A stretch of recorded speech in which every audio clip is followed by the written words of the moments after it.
Congress party Telangana రాష్ట్రంలో అధికారంలోకి రావడానికి ఆ రోజు పీసీసీ ప్రెసిడెంట్గా ఉన్నటువంటి ప్రస్తుత రాష్ట్ర ముఖ్యమంత్రి గారు టీఆర్ఎస్ పార్టీ కాళేశ్వరం ప్రాజెక్టు పేరిట 1,00,000 కోట్ల రూపాయల అవినీతి చేసిందని తాము అధికారంలోకి వచ్చిన మరుక్షణం 2 నెలల్లోపు కేసీఆర్ మీద విచారణ జరిపి చెర్లపల్లి జైల్లో ఇందిరమ్మ ఇల్లు కట్టించి దాంట్లో కాళేశ్వరం పేరిట దోసుకున్నటువంటి వాళ్ళందరినీ కూడా చెర్లపల్లి జైల్లో పెడతామని చెప్పినారు. తన మాటల్ని తెలంగాణ సమాజం విశ్వసిస్తుందో లేదో అని భయపడి సాక్షాత్తు వాళ్ళ నాయకుడు ప్రస్తుత leader of opposition Rahul Gandhi గారిని తీసుకొని మేడిగడ్డ దగ్గరికి వచ్చి తెలంగాణలో మేము అధికారంలోకి వస్తే చంద్రశేఖరరావు అతని కుటుంబం చేసినటువంటి అవినీతి 1,00,000 కోట్ల రూపాయల అవినీతి పైసలు అక్కిస్తామని తెలంగాణ సమాజానికి మెరుగైనటువంటి పరిపాలన అందిస్తామని చెప్పి మాటిచ్చింది. అధికారంలోకి వచ్చి దాదాపు 2.5 సంవత్సరాలు పూర్తిగా వస్తూ ఉంది. అధికారంలోకి రాగానే ఇది తన పరిధిలోకి రాదని, తాను విచారణ చేయడానికి శక్తి సరిపోదని గ్రహించి వెంటనే సిబిఐకి ఉత్తరం రాయాల్సినటువంటి రాష్ట్ర ముఖ్యమంత్రి రేవంత్ రెడ్డి గారు మీనమేషాలు లెక్కించి ఢిల్లీ అధిష్టానం పెద్దల సూచనతోటి కాంగ్రెస్ హైకమాండ్కి చంద్రశేఖరరావుకి మధ్యలో ఉన్న సత్సంబంధాలను దృష్టిలో పెట్టుకొని కేసుని తాత్సారం ఎట్లా చేయాలి, కాళేశ్వరం ప్రాజెక్టులో విచారణ ఆలస్యం జరగాలంటే ఏం చేయాలని బాగా చర్చించి న్యాయ నిపుణుల సూచనల మేరకు చంద్రశేఖరరావు కుటుంబంతో ఉన్నటువంటి ఒప్పందం మేరకు ఒక రిటైర్డ్ జడ్జి పీసీ ఘోష్ పేరిట ఒక కమిషన్ను వేసి 2 సంవత్సరాల పాటు కాలయాపన చేసింది కాంగ్రెస్ పార్టీ, కాంగ్రెస్ ప్రభుత్వం, తెలంగాణ రాష్ట్ర ముఖ్యమంత్రి రేవంత్ రెడ్డి గారు. 2 సంవత్సరాల తర్వాత ఒక సుప్రీంకోర్టు రిటైర్డ్ న్యాయమూర్తి ఇచ్చినటువంటి నివేదిక తప్పుల తడకగా ఉందని, నోటీసులు ఇవ్వాల్సిన వాళ్ళందరికీ నోటీసులు ఇవ్వలేదని, కాబట్టి పీసీ ఘోష్ కమిషన్ నివేదిక మీద ఎలాంటి విచారణ జరపొద్దని రాష్ట్ర సర్వోన్నత న్యాయస్థానం ఈరోజు తీర్పిస్తే అటు కాంగ్రెస్ టీఆర్ఎస్ 2 కూడా దొంగ నాటకాలు ఆడుతూ ఉన్నాయి తప్ప వాస్తవాల్ని ప్రజల ముందు ఉంచడం లేదు. 2 రోజుల క్రితం కరీంనగర్ జిల్లాకి మాజీ ముఖ్యమంత్రి చంద్రశేఖరరావు గారు, మేడిగడ్డకి ప్రస్తుత ముఖ్యమంత్రి రేవంత్ రెడ్డి పోయి మ్యాచ్ ఫిక్సింగ్ చేసుకొని బాహుబలి సినిమా షూటింగ్లో ప్రభాస్ గారు కొండలని పాకిన రీతిలో ఒక డూప్ ఫైటింగ్ చేసుకొని నేను తిట్టినట్టు చేస్తా, నువ్వు కొట్టినట్టు చేయని ఒక నాటకం ఆడివి తప్ప ఇంకొకటి లేదు. 100% పూర్తి స్థాయిలో ఆధారాలతోటి వీరి మధ్యలో ఉన్నటువంటి సంబంధాల పట్ల మాకు ప్రాథమికంగా సమాచారం అందిన తర్వాత మాత్రమే నేను ఈ విషయాన్ని మాట్లాడుతూ ఉన్నాను. ఏం జరిగింది అసలు, కాళేశ్వరం వెనకాల ఏం జరిగింది? చంద్రశేఖరరావు గారి మానస పుత్రిక అయినటువంటి కాళేశ్వరం ప్రాజెక్టు పేరిట కేసీఆర్ గారు 1,00,000 కోట్ల రూపాయల డబ్బుల్ని ఖర్చు పెట్టినారు. ఈ కాళేశ్వరం ప్రాజెక్టుని కట్టిన కంపెనీ ఎవరు, ఆ కంపెనీ చేసినటువంటి లావాదేవీలు ఏంటి, కాళేశ్వరం ప్రాజెక్టు డిపిఆర్ నివేదిక తయారైనప్పటి నాటి నుంచి మొదలుకుంటే రేవంత్ రెడ్డి గారు ప్రమాణ స్వీకారం చేసిన డిసెంబర్ 7, 2024 దాకా 23 దాకా మొత్తం అంశాల మీద సిబిఐ విచారణ జరిపించమని ఒక సింగిల్ లైన్ ఉత్తరం రాస్తే సిబిఐ ఈపాటికి విచారణ దాదాపు ముగించేది 2.5 ఏళ్లలో. అట్లా చేయకుండా కాళేశ్వరం మీద ఒక పీసీ ఘోష్ కమిషన్ అని ఒక కమిషన్ వేసి కమిషన్ నివేదికకు 3 నెలలు 6 నెలలు సమయం పెంచి 2 సంవత్సరాల సమయాన్ని వృధా చేసి ఆ తర్వాత తీసుకుపోయి వాళ్ళు కోర్టు నుంచి స్టే తెచ్చుకునేలాగా సహకరించినటువంటి పార్టీ ప్రభుత్వం రేవంత్ రెడ్డి గారి ప్రభుత్వం తప్ప ఇంకొకటి కాదు. నేను ఈ మాట ఇంత ఖచ్చితంగా ఎందుకు చెప్తున్నా అంటే చంద్రశేఖరరావు గారి మానస పుత్రిక కాళేశ్వరం ప్రాజెక్ట్ ఎట్లనో రేవంత్ రెడ్డి గారికి కూడా మానస పుత్రిక పెట్టుకోవాలి, ఏర్పాటు చేయాలి, తయారు చేయాలి. చంద్రశేఖరరావు గారు 1,00,000 కోట్లు తింటే నేను కూడా కొంచెం దానికి ఇటు అటు నేను కూడా సదురుకోవాలి కదా అని చెప్పి రేవంత్ రెడ్డి గారు ముఖ్యమంత్రి అయిన తర్వాత ఒక కొత్త ప్రాజెక్టుకి ఈయన కూడా కలగన్నాడు. ఆ ప్రాజెక్టు పేరు మూసీ రివర్ డెవలప్మెంట్ ప్రాజెక్ట్ అని ఒక కథ కట్టిండి ఈయన. మొత్తం ప్రాజెక్టు కాస్టు 95,000 కోట్లు. రేవంత్ రెడ్డి గారి మానస పుత్రిక ప్రారంభము 95,000 కోట్ల రూపాయలతోటి ఈయన ఒక ప్రాజెక్ట్ని మానస పుత్రికగా సెలెక్ట్ చేసుకున్నాడు. దానికి పర్మిషన్లు ఇవ్వాలని కేంద్ర ప్రభుత్వం చుట్టూ తిరుగుతున్నాడు. దాంట్లో మొదటి దఫా టెండర్లు కాల్ఫర్ చేసినారు. 9,500 కోట్ల రూపాయల సుమారు మొదటి దశ అంచనాల ప్రకారం 9,500 కోట్లకి టెండర్లు పిలిచారు.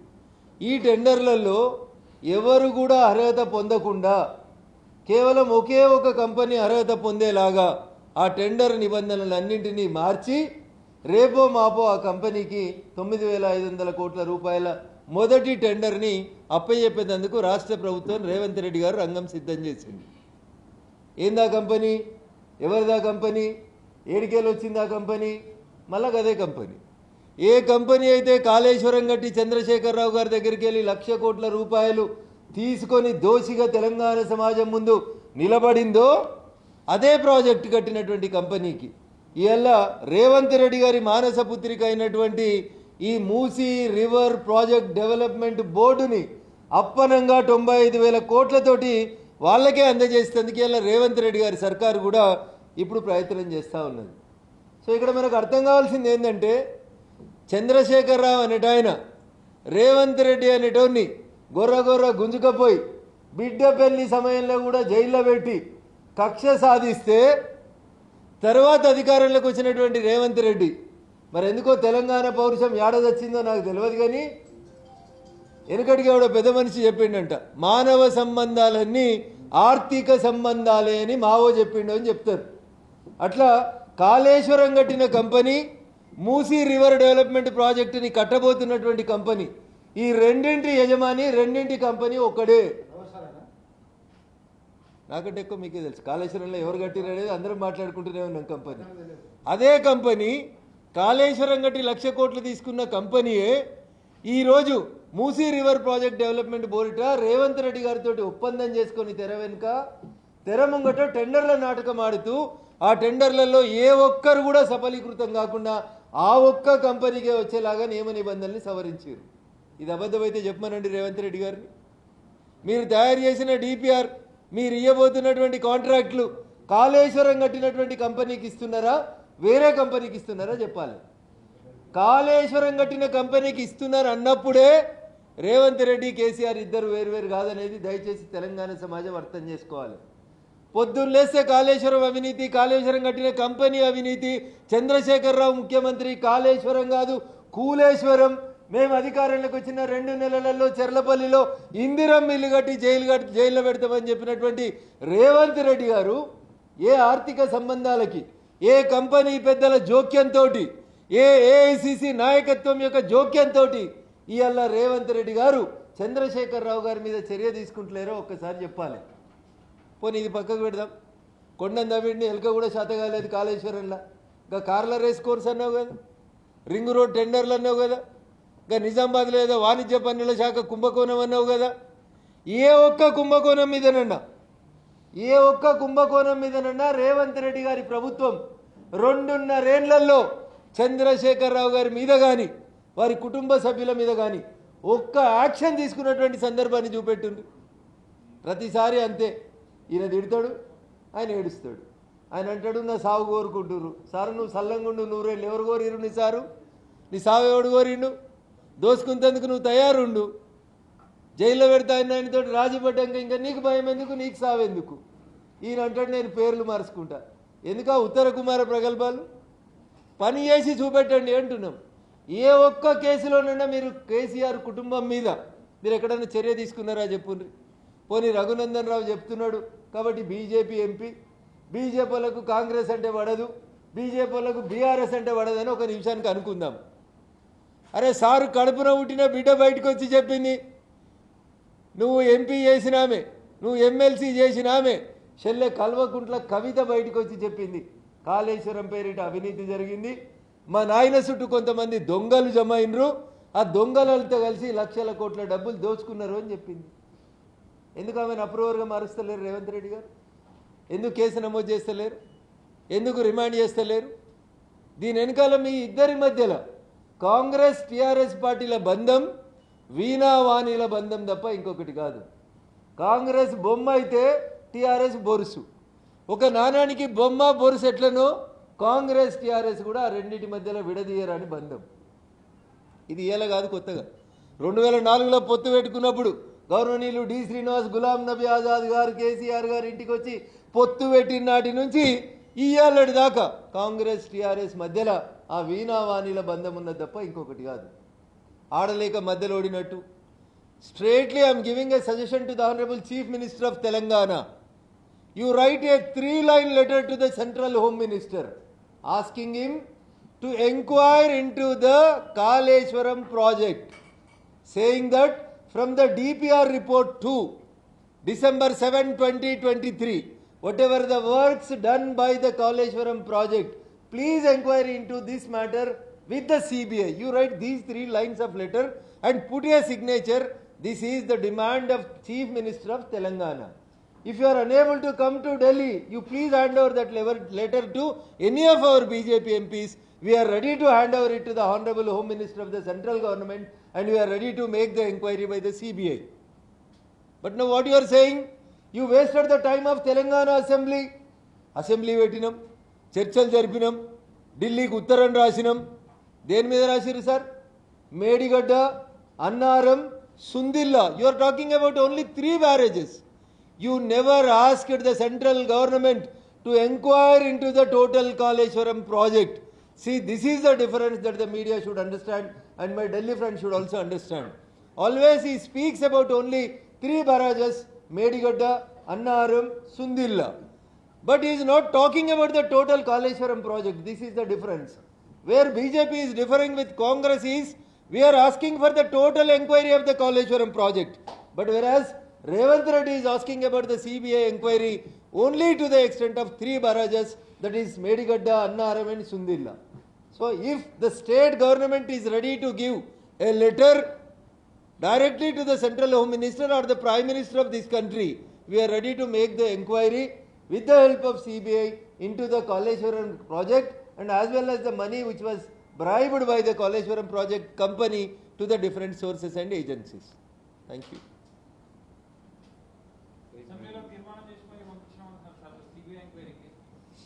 అన్న, అసెంబ్లీలో చేసిన తీర్మాన పాఠాన్ని మీరు మొత్తం దయచేసి చదవాలని మా ఢిల్లీ మీడియా మిత్రులకు విజ్ఞప్తి. సో అసెంబ్లీలో చేసిన తీర్మానంలో వాళ్ళు రాసింది కాళేశ్వరం ప్రాజెక్టు మొత్తం మీద విచారణ జరపమని రాయలేదు. వాళ్ళు రాసిందంతా కూడా మేడిగడ్డ, అన్నారం, సుందిల్లా బారేజీలలో వచ్చినటువంటి పగుళ్ళ మీద, అవినీతి మీద విచారణ జరపమని రాసింది.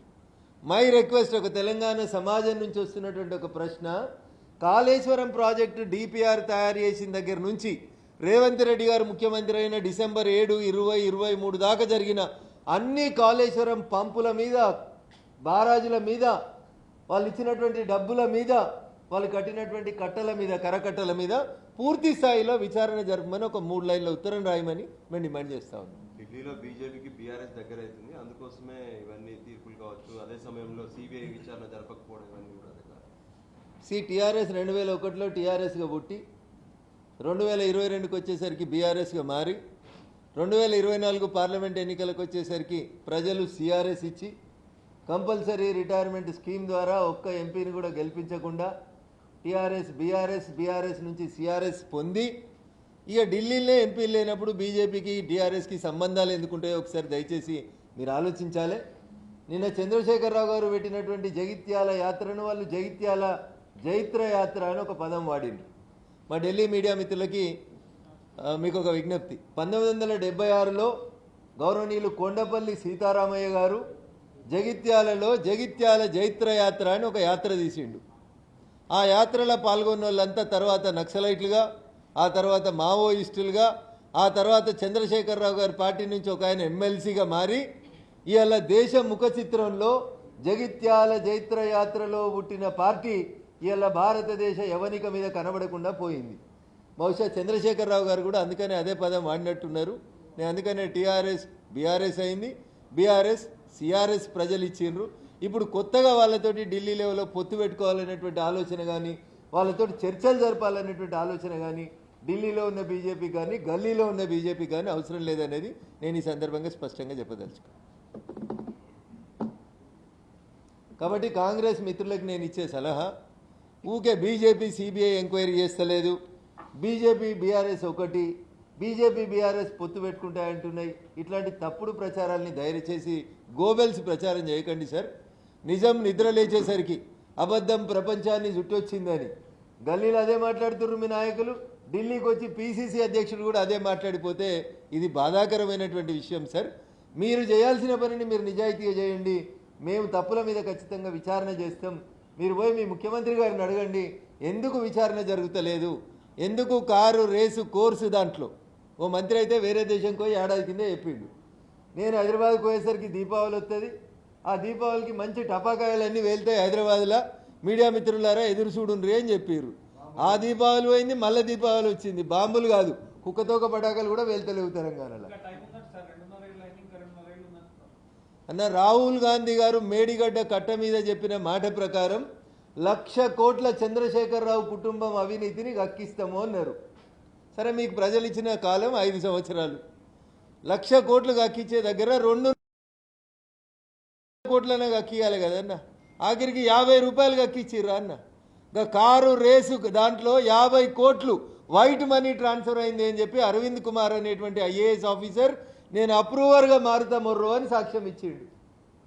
5 ఏళ్లలో 1,00,000 కోట్లు కక్కిస్తా అన్నటువంటి రాష్ట్ర ప్రభుత్వం 2.5 ఏళ్లలో కనీసం 50,000 కోట్లన్నా కక్కిస్తే బాగుంటుండే అనేది తెలంగాణ సమాజం ఆశ. ఆఖరికి 50 కోట్లన్నా కక్కియకపోతే 50 పైసలన్నా రాలేదు ఇవాళ దాకా 2.5 ఏళ్లలో. అందుకని ఒకసారి ఆ బాంబులు వెళ్తాయన్న మంత్రి కానీ ఇవాళ వచ్చి మా మీద బురదేసిపోదామని ఢిల్లీ గల్లీలలో మాట్లాడిన గౌరవ పీసీసీ అధ్యక్షులు కానీ మా పాత్ర లిమిటెడ్ ఇందులో. అందుకని దయచేసి మీరు చేయాల్సినటువంటి పనిని మీరు స్టార్ట్ చేయండి. కథ ముగించాల్సినటువంటి బాధ్యతను మేము తప్పకుండా తీసుకుంటామని చెప్పి ప్రొసీజర్ లోపం మాత్రం ఇది మానవ తప్పిదం, సహజంగా జరుగుతూనే ఉంటాయి మానవ తప్పిదాలు. ప్రొసీజర్ లోపం అన్న మీరు నేను తప్పు చేసినామంటే సరే వీళ్ళు తెలియక చేసినారు, చిన్నపిల్లలు అనుకుంటారు. పీసీ ఘోష్ గారు గౌరవ సుప్రీంకోర్టు రిటైర్డ్ న్యాయమూర్తి అన్న. ఒక సుప్రీంకోర్టు జడ్జిగా పనిచేసినటువంటి గౌరవ న్యాయమూర్తి ఎవరికి నోటీసులు ఇవ్వాలి, ఎవరికి నోటీసులు ఇవ్వకూడదు, ఎవరిని విచారించాలో తెలియనంత అమాయకంగా విచారణ జరిగిందని అయితే చట్టం తెలిసిన ఒక వకీల్గా నేను అనుకుంటలేనన్న. किधर तो भी कुछ काला तो दिख रहा, वो क्या है उसके लिए वेरीफाई करना पड़ेगा. No I don't blame PC Ghosh గారిని. పీసీ ఘోష్ గారిని నేను బదనాం చేయడానికి సిద్ధంగా లేను. ఒక రిటైర్డ్ సుప్రీంకోర్టు న్యాయమూర్తి తప్పు చేసిండని ఎవరైనా ఎట్లా అనగలుగుతాం? తప్పు చేస్తారని ఎట్లా ఇస్తాం? అక్కడ ప్రొసీజర్ లాక్యూనా వస్తుందని ఎట్లా అనుకుంటాం మనం? సమ్వేర్ సంథింగ్ ఈజ్ కాలా, సమ్వేర్ సంథింగ్ ఈజ్ కాలా. ఓ కాలా క్యా హై సిబిఐకు దియేతో మాలు అంతే అన్న. కేసీఆర్ కుటుంబంతో కాంప్రమైజ్ కాకపోతే కాళేశ్వరం కట్టిన కంపెనీకి మీ మానసపుత్రిక మూసీ రివర్ డెవలప్మెంట్ బోర్డు ప్రాజెక్టుని మీరు ఇచ్చేది నిజం కాకపోతే ఎందుకు చంద్రశేఖరరావుకి ఇందిరం మిల్లు పూర్తి అవుతలేదు? 2.5 ఏళ్లలో చెర్లపల్లి జైల్లో ఒక్క ఇందిరం మిల్లు కట్టరా అన్న మీరు? ఇంత స్పీడ్గా పనిచేస్తుందా Congress? This is not correct. Telangana సమాజం అయితే దీన్ని స్వాగతిస్తుంది. సార్, సిబిఐ విచారణ ఈ దేశంలో 3 సందర్భాల్లో జరుగుతుంది. ఒకటి హైకోర్టు ఉత్తర్వులు ఇస్తే జరుగుతుంది, 2 సుప్రీంకోర్టు ఉత్తర్వులు ఇస్తే జరుగుతుంది, 3 ఈ రెండు కోర్టుల జోక్యం కాకపోతే మూడోది ఏ రాష్ట్రంలో అయితే సిబిఐ విచారణ జరగాలని కోరుకుంటారో ఆ రాష్ట్ర ముఖ్యమంత్రి గారు ఫలానా సంఘటన మీద సిబిఐ విచారణ జరిపించండి అని ఒక ఉత్తరం రాయమని 3 లైన్. కాళేశ్వరం ప్రాజెక్టులో చంద్రశేఖరరావు గారి కుటుంబం టీఆర్ఎస్ ప్రభుత్వం జూన్ 2, 2014 నుంచి డిసెంబర్ 7, 2023 దాకా జరిగిన అవినీతి మీద సిబిఐ విచారణ జరపండి అని ఒక 3 లైన్లు రాసి మాకు ఇవ్వనండి, మేము తీసుకొని వస్తాం.